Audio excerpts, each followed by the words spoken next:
Coming up on NESN Bruins podcast, we awake from our holiday slumber to discuss the Bruins' recent lack of success, what it might take to get them back on track, and look at the upcoming schedule coming ahead of the AllStar Break.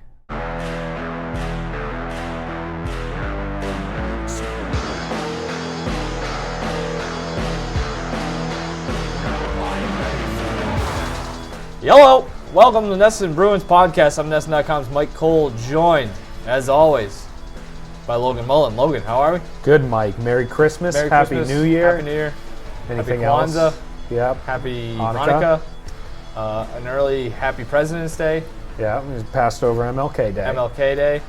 Oh, when's his President's Day? President's February. Day, February? I get President's Day and MLK mixed up sometimes. So yes, you're correct. There's that. Early Happy Valentine's Day. Thank you. Happy St. Patrick's Day. Happy Easter. Yep. Memorial Day will be here before you know it too. It will. Yeah.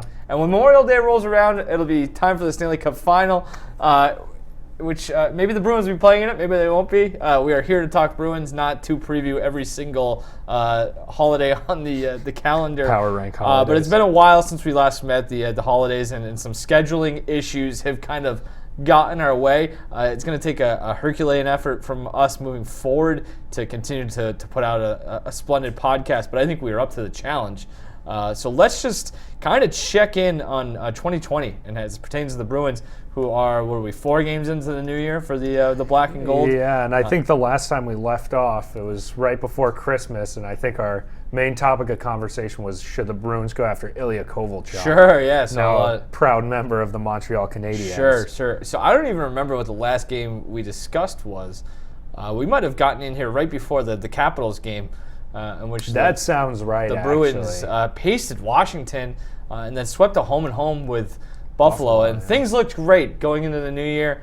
And then the Bruins did the Bruins thing where they blew a couple late leads, lost a game in shootout, lost a game in overtime, lost just probably maybe one of their worst losses of the season, Edmonton at home on Saturday, and finally rebounded with a Mother's Trip win Tuesday night in Nashville, their first win of the new year. Any glaring takeaways for the last 4 to 7 games for you? Well, let's focus just since the Devils game. How about that? Since Gotcha. New Year's Eve. So my thing for most of this has been just listless performances, lackluster defense, spotty offense. It's particularly in the New Jersey game. It seemed like they were trying to get a lead and then just get to the empty netter, however long it took them. Like that second period against New Jersey, they absolutely cruised through and they ended up getting blasted because of it. Not to bounce around too much, but to completely bounce around to the most recent game is the Nashville game. And Cassidy, I believe it was on the NESN post-game interview, was talking kind of about that, where it was like we were, they just kind of got away from what they want to do, which I mean makes sense. That's usually where the genesis of most losing streaks, either that or injury or poor goalie play.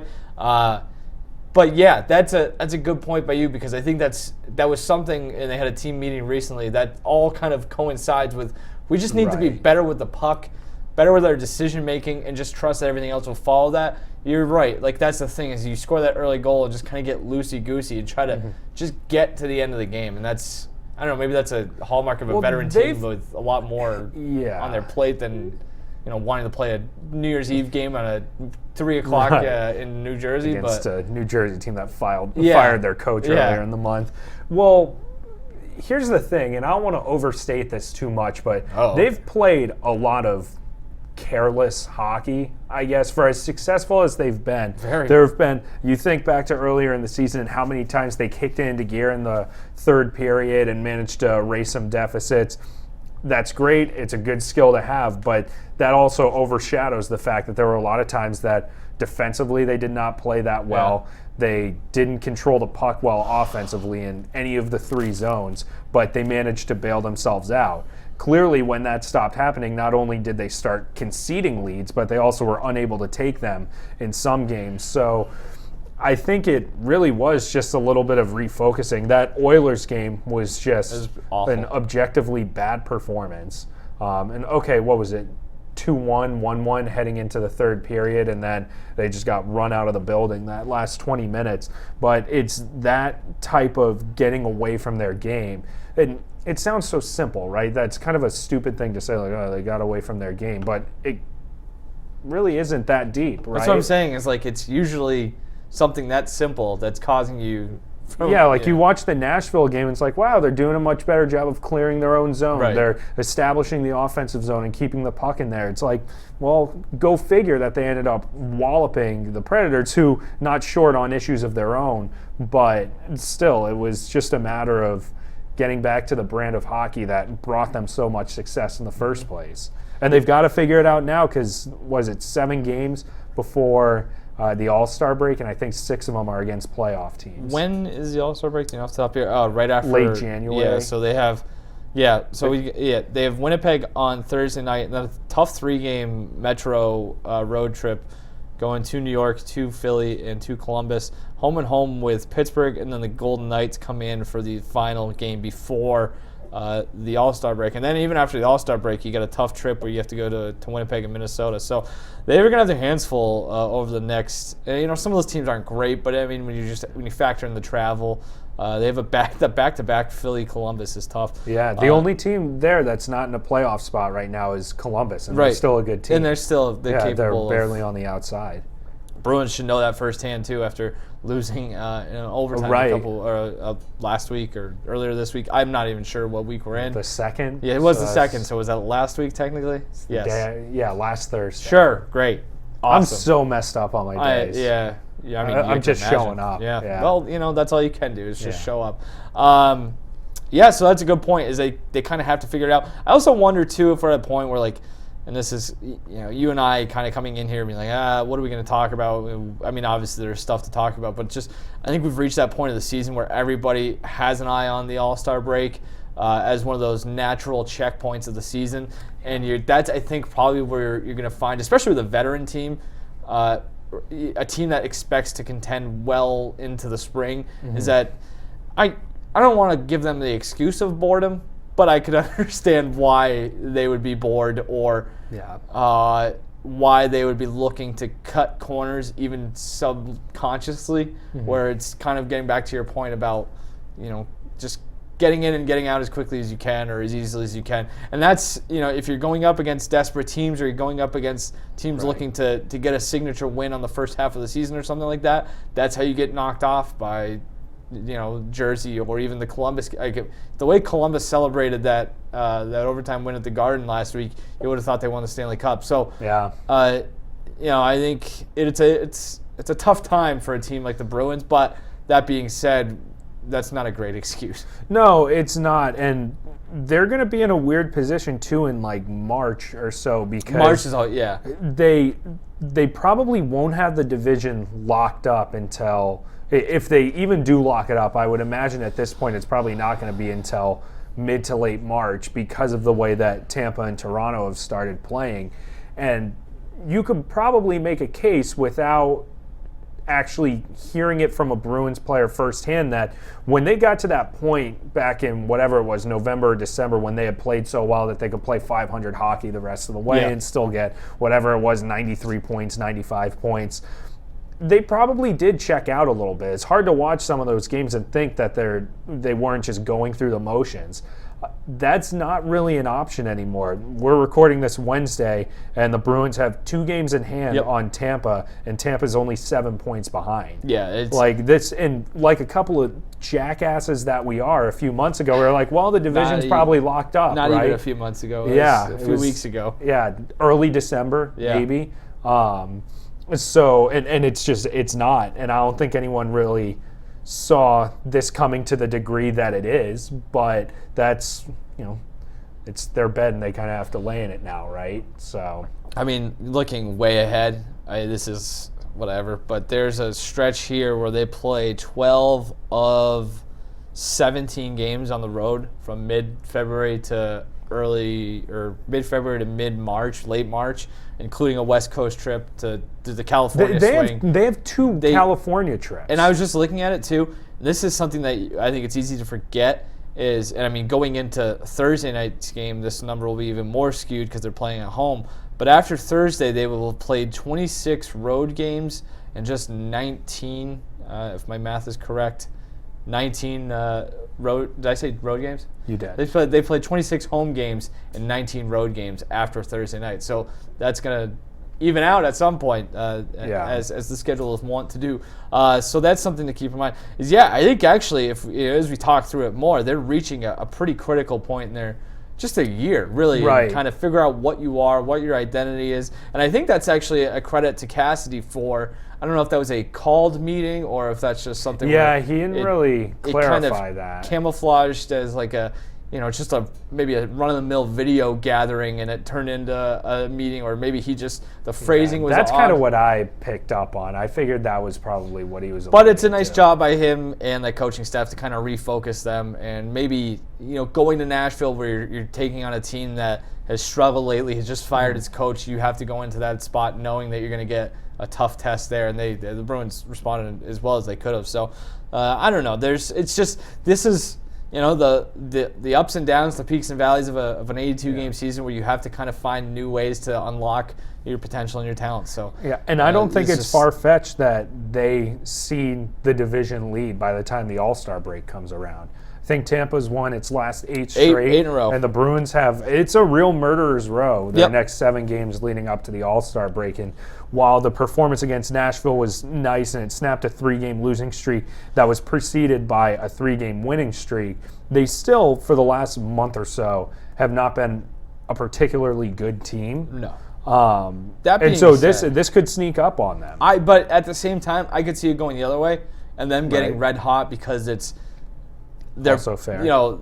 They're put to it, and you're up against it, and this is maybe where they realize, hey, we gotta get going, and you can use the All-Star game break as a finish line, and just say, this is one of our sprints. You have those over the course of a season. You go back a few years ago, they went, if you want to go all the way back to 13, they ran roughshod through the league in February into March. You kind of. You pick your spots, I think, when you're a team as good as they are. So maybe that's something to keep in mind as well. Then we're in 14. I don't remember. Everything kind of the years are all blending together. Let's talk. Do you want to do anything about the lineup? I think we're still kind of trying to figure out what that second line is going to look like. Yeah. With Anders Bjork there on Tuesday night playing that second line right wing. Yeah. My big thing is Bjork is a left shot, right? Yeah. So if you're putting him on a line with DeBrusk and Krejci, someone's going to be playing on their offside.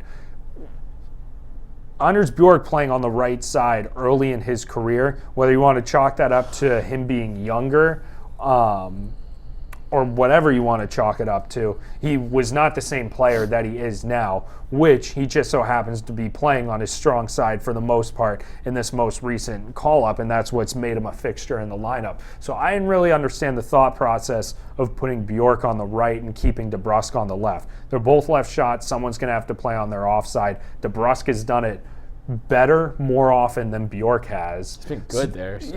So it's like if you're going to do that, I don't understand why you don't give Bjork the shot to thrive. And he got those chances on the top line a few years ago, but he was playing on the right side. And people look back at that and say, well, he was ineffective with Marchand and Bergeron, and there's only so much you can do when some guys just aren't adept enough to play on their offside. So I would hope for his sake that if they start to try and make that a thing where he becomes this sort of fixture on the second line, you put him on the left side and see what happens. Yeah. It's interesting, and you want to talk about maybe there's no real way to key into this, but when you get the kind of production that they got Tuesday night in Nashville, where I believe 6 different goal scorers, kind of just speaks to the depth that they could have, and that's where they're going to have to be at their best, and I think you could say that for just about every team in the league. But it is encouraging when you see the second line gets going. The third line was especially good.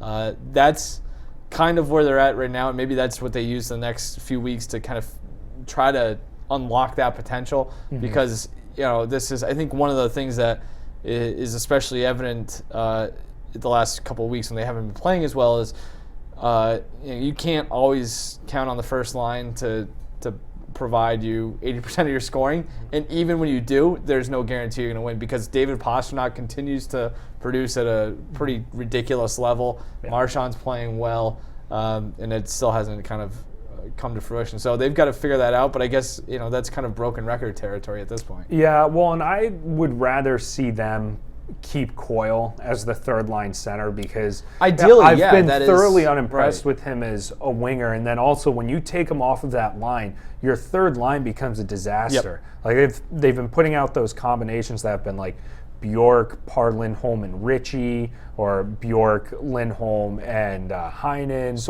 And that's kind of where you end up handcuffing yourself a little bit is, well, would you rather have two stronger top lines and then you're rolling the dice with your bottom six, or would you rather have depth through all four lines, which, as we've seen in recent years, the depth is what makes teams successful. So I'd rather just see them.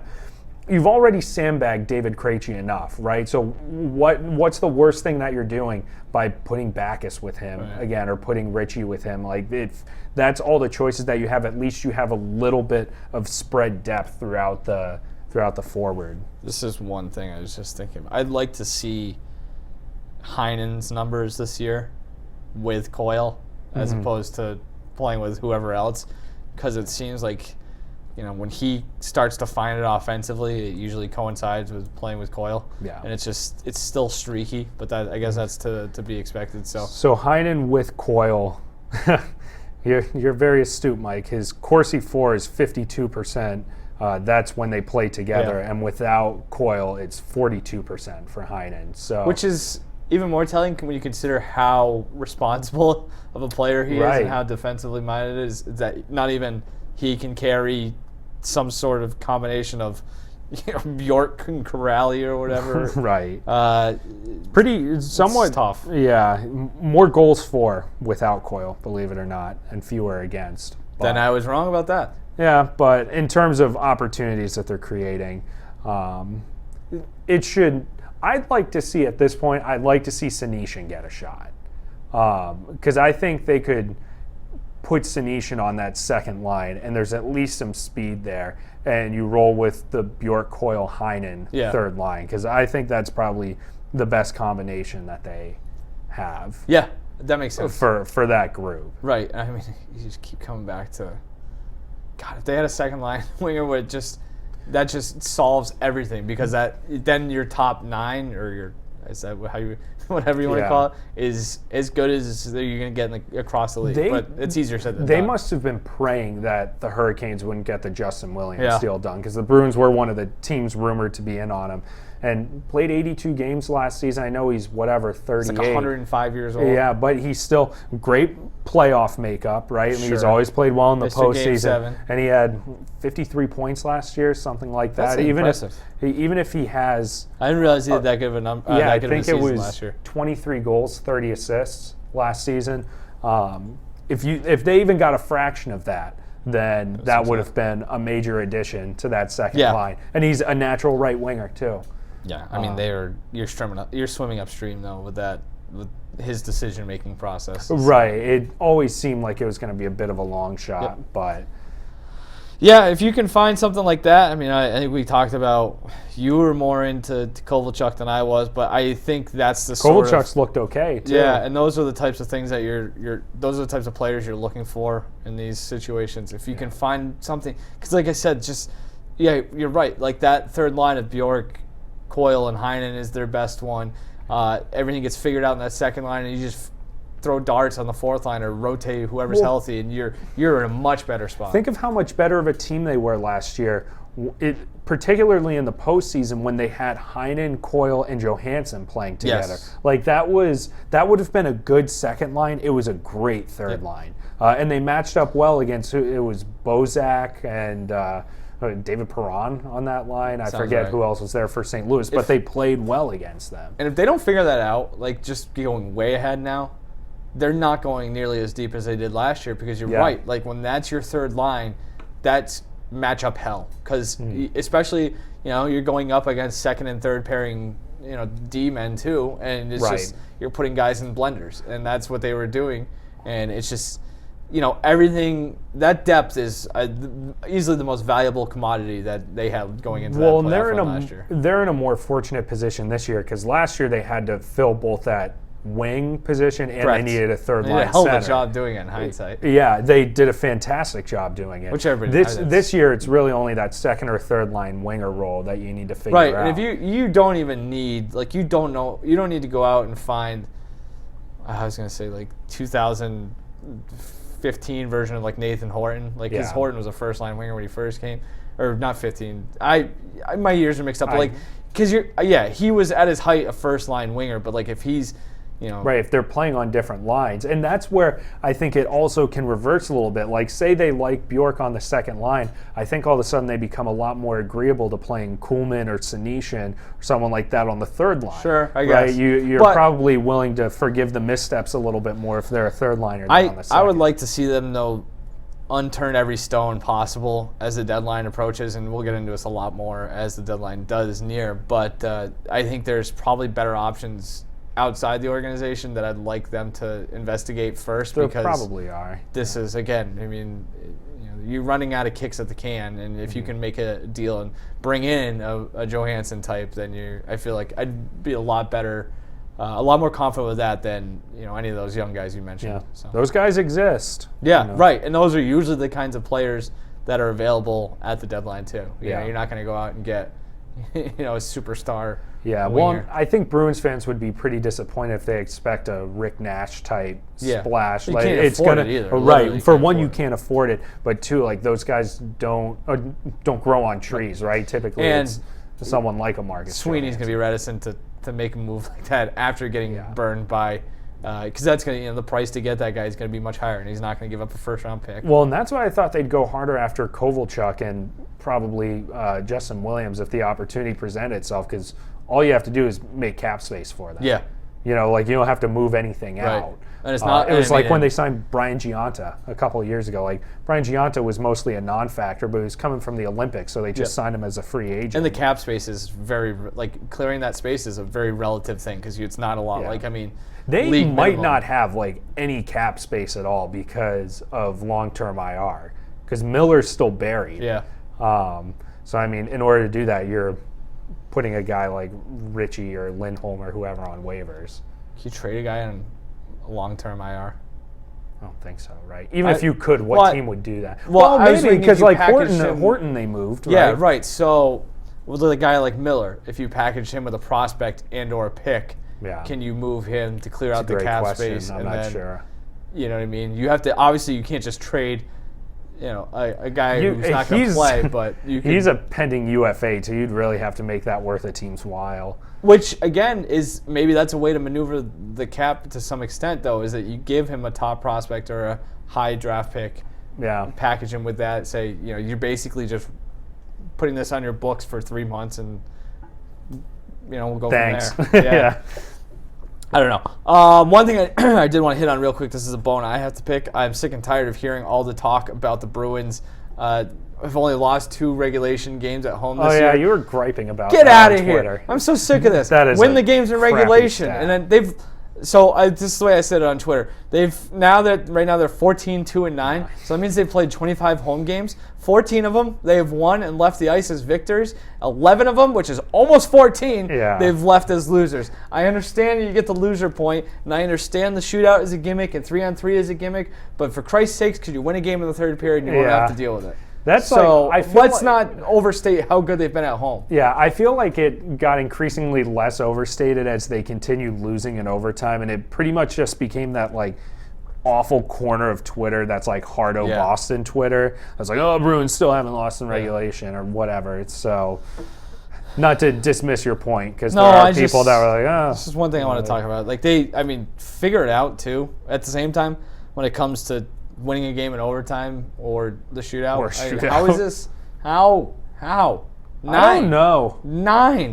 9 losses in overtime or shootouts, more than the worst possible thing that happened too. 9. Is Chris Wagner scoring that goal in the Devils shootout, because at first Cassidy had kind of floated the idea of Wagner has okay hands, maybe we'll use him in the shootout. And then he used them and he kept missing. And then finally, Wagner didn't go until the 5th or 6th round, and he scored, and it's like, well, shit, he probably just bought himself a couple more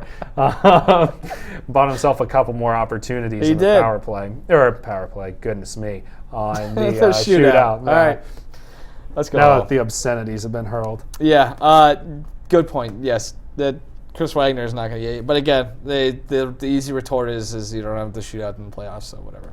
Well, enjoy it from the second seed when you end up losing.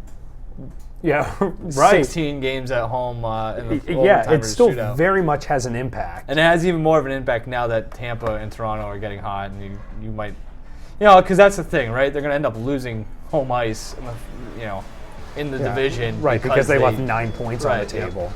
Yeah, so. All right, anything else? No, let's go.